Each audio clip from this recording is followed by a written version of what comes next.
Hi, it's your screenwriting Uncle Jeffrey here to talk about the time 20 years ago I got to collaborate with Stan Lee and everything he taught me about screenplay. Hey, it's Jeff Howard. 20 years ago, I had the chance to work with Stan Lee for a couple of weeks on a story loosely based on his own life. I'm going to talk to you about the experience and everything I learned from Stan about storytelling and screenwriting. I was raised on comic books, so when I found out I was going to go in and meet Stan Lee just about 20 years ago now, I came in heavy with an idea based on his own life that I could exploit and turn into a giant action franchise in my mind. I had no idea once I walked into that room that Stan was going to agree with me and that we'd go on to pitch it together and create a little mini universe over the course of a couple of weeks spent in the same room talking about this thing endlessly. And I've got to tell you, he taught me some lessons about storytelling and some lessons about screenwriting that I still think about every single day on this job. Way back before the Marvel Cinematic Universe, there was just Marvel Comics. Stan Lee was the chief editor when I was a kid. He had a ton of great writers like Roy Thomas on his staff. He had incredible artists who he co-created classic characters with, people like Jack Kirby and Gene Colan, John Buscema, people who just really were towering names in my childhood.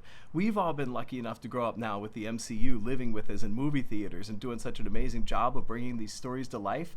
Back then, they all existed in our imagination, and they all began and ended with one man, Stan Lee. Just about 20 years ago, I had sold a bunch of screenplays, but I hadn't had anything made yet, hadn't yet transitioned into any TV that had been shot. I was out walking my dog one day, and I got struck by this idea. What if my childhood hero, Stan Lee, was involved in an adventure that was part of his own childhood that ultimately led to the creation of many of the legends and stories that he himself created? I was so full of this idea, I ran back home, I wrote down everything that I could about it, and I called my then manager and I said, is there any chance in the world that we could possibly get to Stan Lee and pitch this guy this idea? And I was incredibly shocked when she said, Stan? Yeah, he's always around. I can get you in there anytime. When I walked into Stan Lee's office, I was pretty nervous. Turns out Stan was at kind of a transitionary period in his career about 20 years ago. The MCU hadn't hit yet, hadn't brought him back fully into the public consciousness. He was at odds with Marvel. He was out on his own for really one of the only times in his career. And he had a little production company called POW, which is where I got to walk in and meet him. And as he stood up right next to a giant 6'2" Spider-Man porcelain statue that just was an insane image for a kid from Gen X to walk in and see. That was the real Stan Lee standing next to a pretty real Spider-Man, reaching out his hand to shake yours. We sat down, we chit-chatted for a little bit. I openly admitted something I realized he must have heard thousands of times, which is, I really only learned to read thanks to you. And then he said, Jeff, what's the story that you got for me today? Stan Lee had just looked me in the eye and told me to start pitching, and before I knew it, I was pitching. The adrenaline just kicked in, something took over, and I told my story.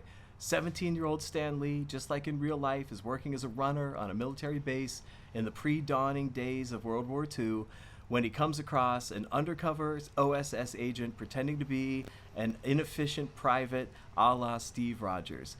And this OSS agent, very Thomas Jane, pulls Stan into an action-adventure story about a Nazi Bund in Jersey looking to dislocate the Manhattan Project and put an end to it, and what ultimately spurs their movement over to Los Alamos.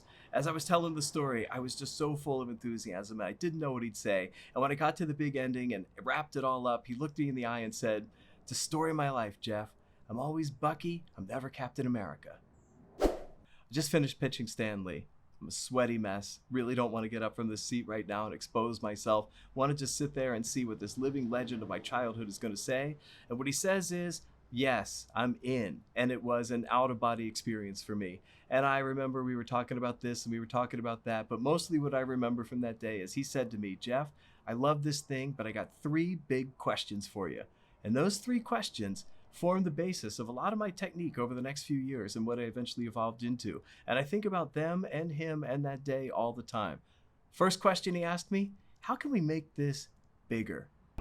Stan Lee just told me he wants in on our story, but he also wants it to be bigger. So what am I thinking immediately? How do I make this thing bigger? And as we start talking that day and over the next couple of weeks, sometimes in person, sometimes on the phone, that story got bigger. We went from little alleys to the Statue of Liberty. We went from ferry boats to war boats. We really blew that story up and we had some fun with it. And we ran across every idea that we could, and it took it as far as it could possibly go. And in the end, we kept the ones that added up and made sense along the way to the story, but that also made it a spectacle. And I'm always grateful for Stan being the first person to turn to me and say, this is a really great idea, but let's blow it up bigger.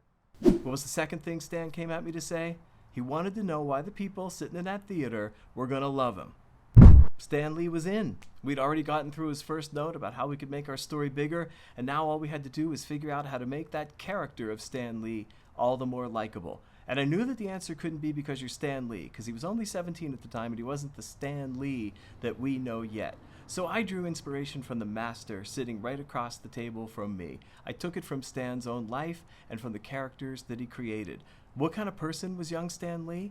Somebody who was willing to sacrifice of himself for the greater good. That's why he was on this base. Somebody who was a little wise beyond his years, but not necessarily accepted by his peers, just like so many of the characters that we know. Somebody who was going to operate from the outside to try and do some good in this world, however anonymously.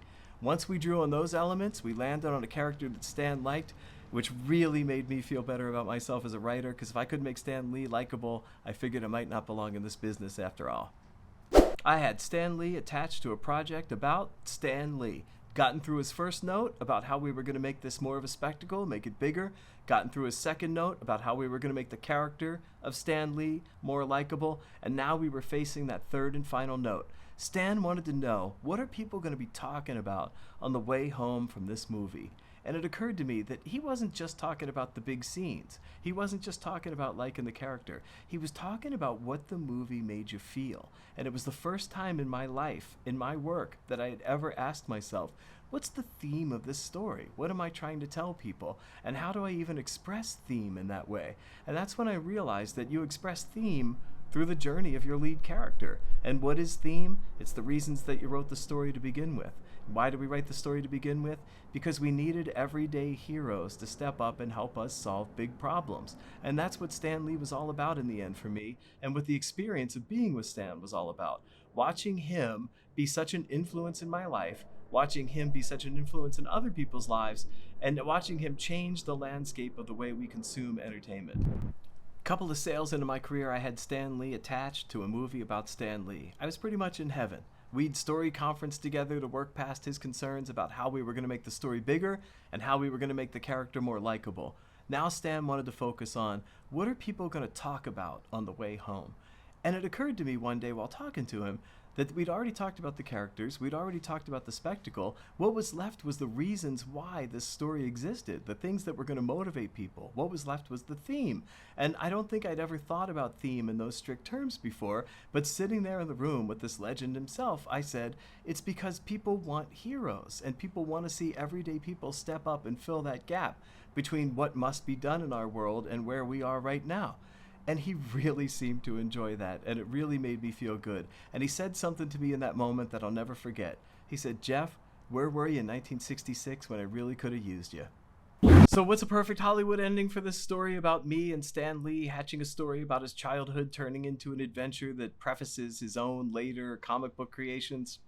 Well, it went a little something like this. A couple of studios into our pitching tour, we got the call that Stan's ongoing legal troubles at the time, well documented and no need to get into here, would most likely preclude the ability of him to sell a movie with himself attached as a character that in any way alluded to these other characters. And that really blew the wind out of the sails for the whole thing. And we ended up having to have a last little goodbye phone call before we set off to say, hope to see you again.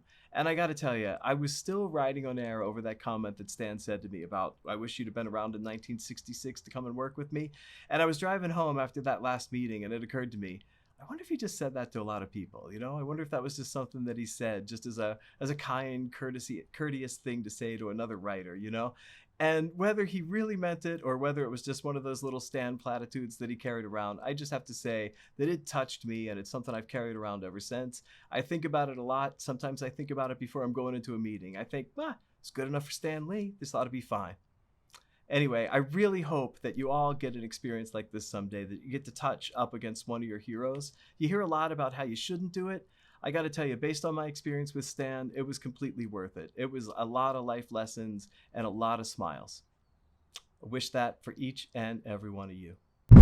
Really appreciate you being here today. If you enjoyed any of this or if any of it was helpful for you, would really love it if you could like and subscribe. It really helps the channel out as we're trying to grow. We're trying to build a free, unlimited resource for screenwriters, tips, tricks, techniques, war stories, and actual live demos, all right here for free. But we also have our Jeff Howard sessions, which are classes and programs and reads and consults, the information for which is available in the links down below. Hope to see you there sometime. Really have fun over there. Really enjoy being here. Thanks a lot and good luck to all of us.